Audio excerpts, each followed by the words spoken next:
The topic for today's meditation is: Can Christians fight carrying weapons?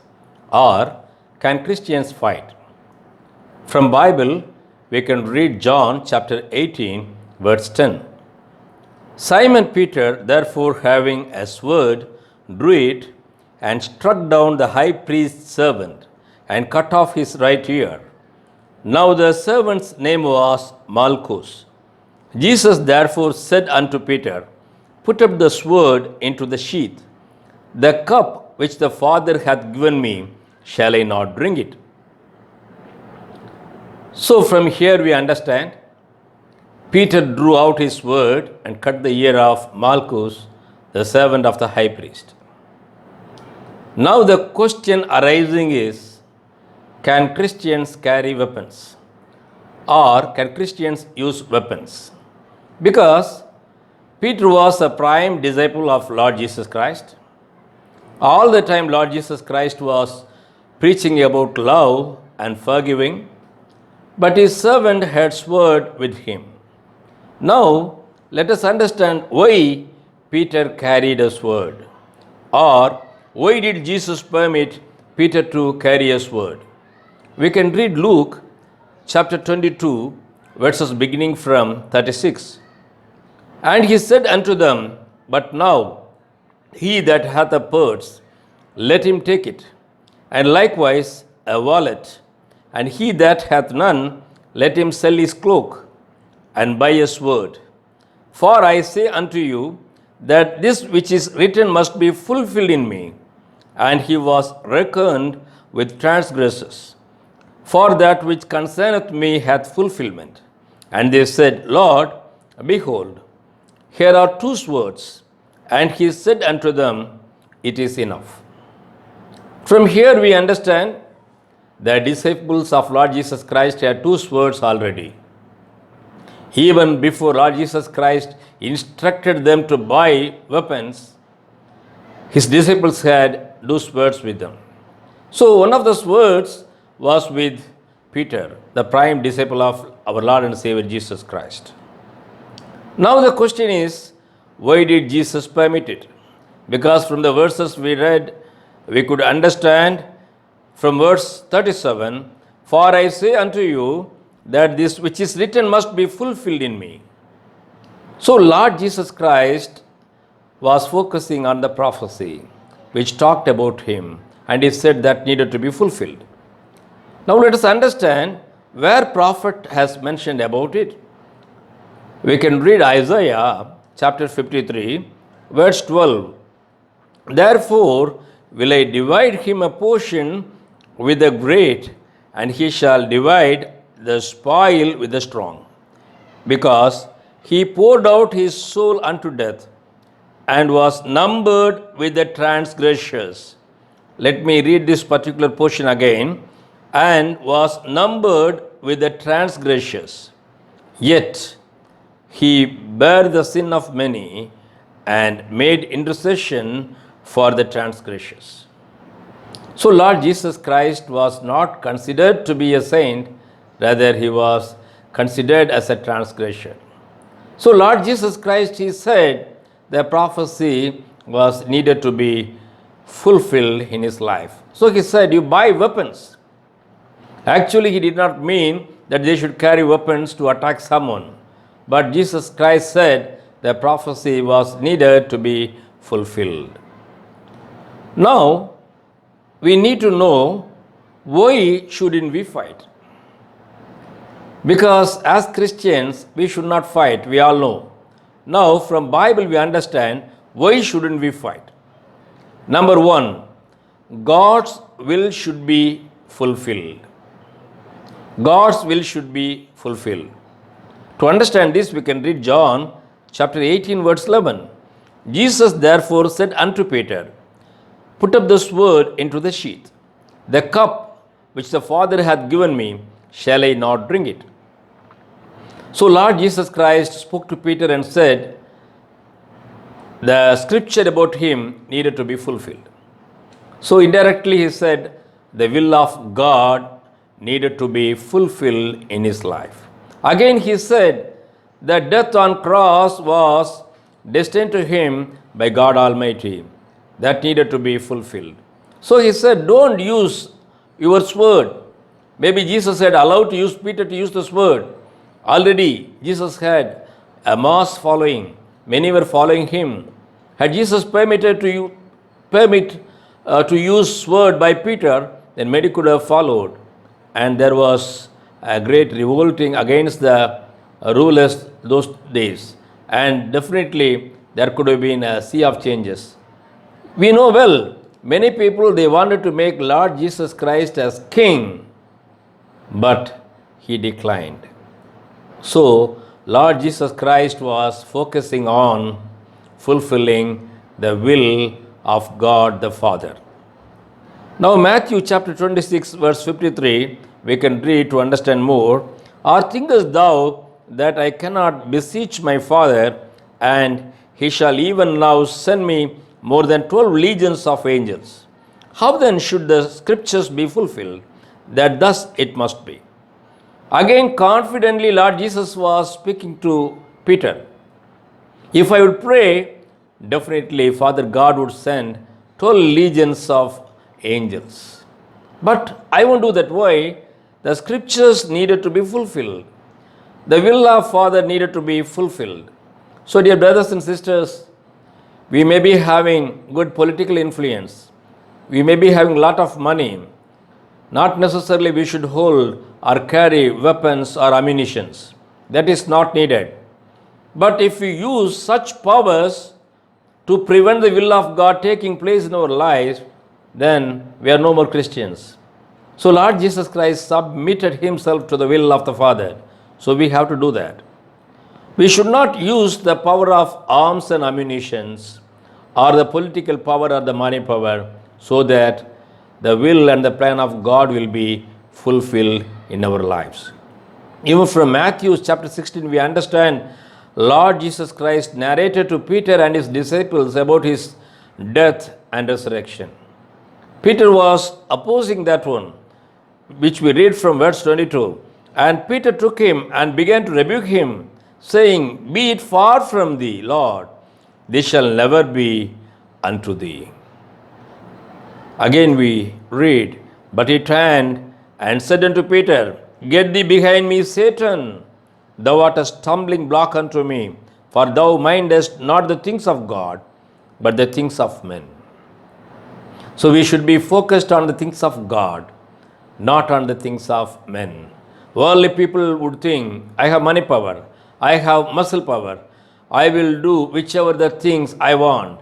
But as spiritual people, we have to follow Lord Jesus Christ. He could have escaped the death on crucifixion, but he did not do that. He just underwent everything because he wanted the fulfillment of scriptures about him. So we too have to accept the will of Father God Almighty. The second point is, Jesus' kingdom doesn't belong to this world. We know well, people wanted to make Jesus their king. But let us read now. Jesus responded to Pontius Pilate. That can be read from John chapter 18, verse 36. Jesus answered, My kingdom is not of this world. If my kingdom were of this world, then would my servants fight, that I should not be delivered to the Jews, but now is my kingdom not from hence. Jesus makes it clear that his kingdom doesn't belong to the world. We too don't belong to this world. Always we have to look towards heaven. We belong to the kingdom of God because we are the disciples of our Lord and Savior Jesus Christ. Jesus made a clear statement that he doesn't belong to the world. Why we need to waste our energy, money? Rather, we have to focus on the kingdom of God. The third point is, our enemy is neither a person with flesh nor blood. Our enemy is neither a person with flesh nor blood. If our enemy is a man with flesh and blood, then we could fight that way. We have to understand the real enemy. That we can understand by reading Ephesians chapter 6, verse 12.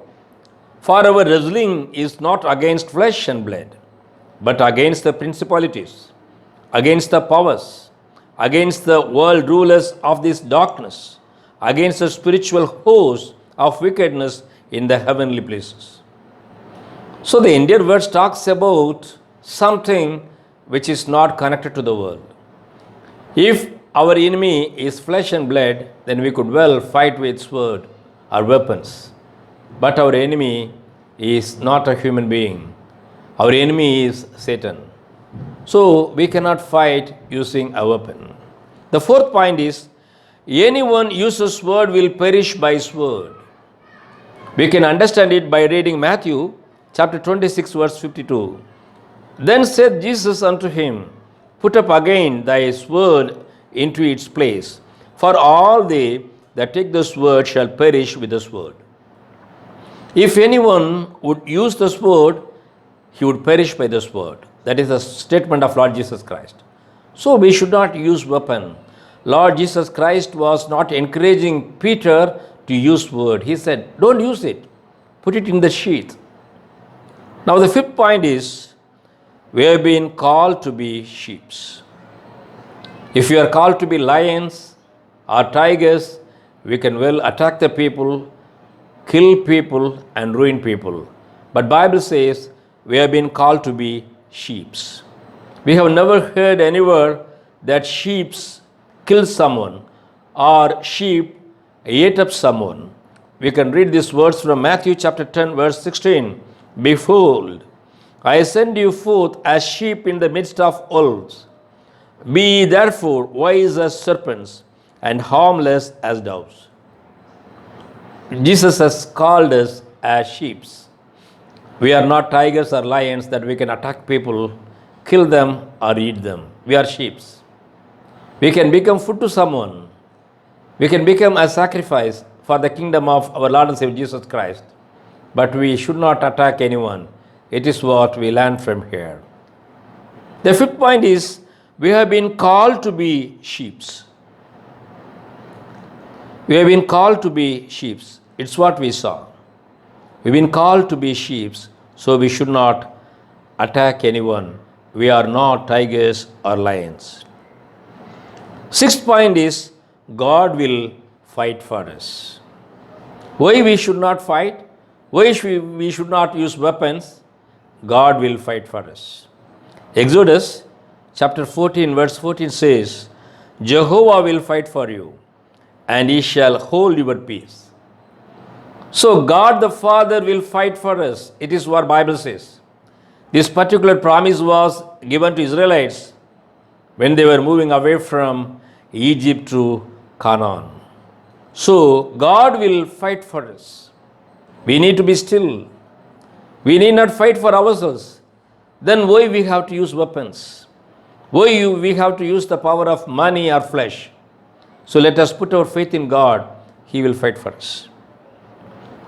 Moreover, we read from Zechariah chapter 4 verse 6. This is the word of Jehovah unto Zerubbabel, saying, Not by might, nor by power, but by my spirit, saith Jehovah of hosts. So God Jehovah says, it is by his spirit that we will be successful. We will win over situation. So we need not worry about anything. We need not worry about protecting ourselves by using weapons, because God will protect us. Now let us understand how to overcome tribulation. From James chapter 4 verse 7, we understand the method of overcoming the situation. Be subject therefore unto God, but resist the devil, and he will flee from you. We have to subject ourselves to God, but resist the devil. We learned from Lord Jesus Christ, he subjected himself to the will of the Father. He wanted the scriptures get fulfilled in his life. Similarly, we too have to accept the will of God. We have to submit ourselves to the will of God, but we have to resist the devil. How we have to resist the devil? We should not use our money power, our muscle power against the principalities. Rather, we have to use the power of God. God will fight for us. From Ephesians chapter 6, verses beginning from 12, we understand how to fight against satanic forces. But let me read only one verse for you, which is from verse 17. And take the helmet of salvation and the sword of the Spirit, which is the word of God. So, we need to have the experience of salvation that will be like a helmet to us, that will protect our head. Again, we should have the weapon that is the word of God. Always we should have the word of God living in us. Then only we can attack all the principalities or the powers of darkness. So, dear brothers and sisters, like Jesus, we have to be successful. Now, let us understand Jesus' success and glory. We can read Philippians chapter 2, verses beginning from 8. And being found in fashion as a man, he humbled himself, becoming obedient even unto death, yea, the death on the cross. And being found in fashion as a man, he humbled himself, becoming obedient even unto death, yea, the death of the cross. Wherefore also God highly exalted him, and gave unto him the name which is above every name, that in the name of Jesus every knee should bow, of things in heaven and things on earth and things under the earth, and that every tongue should confess that Jesus Christ is Lord, to the glory of God the Father. So here we understand God the Father exalted his Son Lord Jesus Christ to be the Lord of all, that everyone would prostrate before him. Again, let me read John chapter 12, verses beginning from 31. Now is the judgment of this world. Now shall the prince of this world be cast out. And I, if I be lifted up from the earth, will draw all men unto myself. But this he said, signifying by what manner of death he should die. Here we see Lord Jesus Christ claiming that everyone would be drawn to him. So this explains the success and glory of our Lord and Savior Jesus Christ. Now let us understand why shouldn't we fight, point by point. God's will should be fulfilled. Number 2, Jesus' kingdom doesn't belong to this world. Number 3, our enemy is neither a person with flesh nor blood. Number 4, anyone uses sword will perish by sword, so we should not use weapons. Number 5, we have been called to be sheep, so we should not attack people. Rather, we have to be kind people, because Jesus hasn't called us to be lions or tigers. Point 6, God will fight for us, so we need not fight against our enemies. When we do all that and submit ourselves to the will of God, like Lord Jesus Christ, we will be successful. I am reminded of King Hezekiah, who won over the king of Assyria. The king of Assyria surrounded the entire land of Judea when King Hezekiah was ruling the land of Judah. King Hezekiah didn't have money power to save himself or military power. Finally, he knelt down at the feet of God and prayed. God listened to his prayer, sent his angel, and killed 185,000 soldiers of Assyrian army. Moreover, the king of Assyria was killed by his sons. It is what we read from Bible. So, dear brothers and sisters, let us not fight using weapons, money, or our own wisdom. Let us leave everything to God, because He will protect us. He will fight for us. May God bless us all through the message we have listened today. Let us pray. Our gracious, loving Heavenly Father, we thank the Lord for You spoken to us. Help us to follow the instructions we have received today. Make us successful as Lord Jesus Christ was successful. In Jesus' precious name we pray. Amen. Dear brothers and sisters, if you want to have more information about the message, you can call me by the number shown in the screen or even write to me by the email address given in the screen. Thank you. May God bless us all.